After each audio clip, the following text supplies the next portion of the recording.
Hi friends, welcome to Lakshmi vlogs. ఎలా ఉన్నారు? అందరూ బాగున్నారా? సో ఈరోజు స్పెషల్ వచ్చేసి వంకాయ ఉంది. సో తెల్ల వంకాయలు ఉన్నాయి, ఫ్రెష్గా ఉన్నప్పుడే వాడేద్దామని చెప్పేసి వంకాయ ఆలు ఫ్రై చేద్దాం అనుకున్నాము. ఒక 4-5 పెద్దగా ఉన్నాయి వంకాయలు. సో దాంట్లో ఆలుగడ్డ వేసి కొంచెం మసాలా వేసి ట్రై చేద్దామని చెప్పేసాం. దానికోసం అని చెప్పేసి సో ఒక ఆనియన్, ఒక ఆలుగడ్డ, ఒక క్యాప్సికమ్ అండ్ 4-5 వచ్చేసి వంకాయలు తీసుకున్నాను. సో వంకాయలు అన్నీ కడిగేసి ఉల్లిపాయలు ఫస్ట్ కోసి పెట్టేసుకున్నాను. నెక్స్ట్ వచ్చేసి వంకాయ ముక్కలు కూడా కట్ చేసి పెట్టుకున్నాను స్లోగా. సో తర్వాత వచ్చేసి ఒక చిన్న ప్యాన్ పెట్టేసి అది హీట్ అయ్యేలోపు నెక్స్ట్ వచ్చేసి ఆలుగడ్డ కూడా కట్ చేసి పెట్టుకున్నాను. ఈ వంకాయ ఆలు ఫ్రై వచ్చేసి చపాతీకి కానీ అన్నానికి కానీ చాలా బాగుంటుంది. రెండింటి కాంబినేషన్ అయితే మా ఇంట్లో బాగా ఇష్టంగా తింటారు. రైస్కి కూడా కలుపుకోవడానికి చాలా బాగుంటుంది. వంకాయ మగ్గి జస్ట్ ఎక్కువసేపు కూడా ఫ్రై అవ్వడానికి టైం పడుతుంది, చాలా తక్కువ టైం పడుతుంది.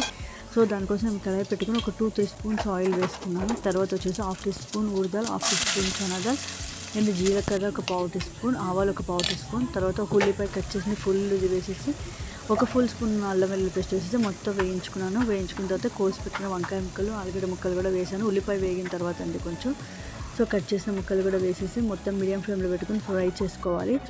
సో చూసారు కదా, ఒక పీస్కి ఈ రకంగా 4 pieces కట్ చేసుకున్నాను నేను వచ్చేసి. మీకు కొంచెం కావాలంటే పెద్దగా అయినా కట్ చేయొచ్చు, లేదంటే ఇంకా నేనైతే ఈ రకంగా కట్ చేసాను. చాలా బాగుంటుంది నంచుకుని తినడానికి కూడా అని చెప్పేసి. సో మొత్తం ఒకసారి కలుపుకోవాలండి. ఎట్లా అంటే ఆయిల్ మొత్తం లైక్ అల్లం వెల్లుల్లి పేస్ట్ ఆయిల్ మొత్తం పీసెస్కి పట్టేలాగా. తర్వాత ఒక టమాటో వేసుకున్నాను, కొంచెం గుజ్జుగా లేకుండా లైక్ కలుపుకోవడానికి కూడా బాగుంటుందని చెప్పేసి 1 teaspoon సాల్ట్ వేసుకున్నాను. 1/2 teaspoon పసుపు వేసుకున్నాను. ఉప్పు పసుపు రెండు వేసేసుకున్న తర్వాత మొత్తం ఒకసారి కలిపేసుకొని దాన్ని వచ్చేసి మనం మీడియం ఫ్లేమ్లో పెట్టి వేయించుకోవాలండి. సో తర్వాత ఒక 5 minutes కరెక్ట్గా మూత పెట్టేసి సిమ్లో ఫుల్గా పెట్టేసుకోవాలి. సిమ్లో పెట్టేసిన తర్వాత మధ్యలో ఒకసారి కలుపుకొని మళ్ళీ ఒకసారి కలుపుకున్న తర్వాత, ఎందుకంటే అడగంటకుండా ఉండడం కోసం సో ఆ రకంగా ఇంకా సిమ్లో పెట్టేసి ఒక 10 minutes వదిలేస్తే మంచిగా మగ్గుతుందండి. ఉప్పు వేయడం వల్ల కొంచెం వాటర్ అనేది మనకు అబ్జర్వ్ అయిపోయి పీసెస్ అంతా మంచిగా ఉడుకుతాయి. చూసారు కదా, సో ఈ రకంగా ఫ్రై అయిపోయింది మంచిగా వంకాయ ఆలు ఫ్రై అనేది.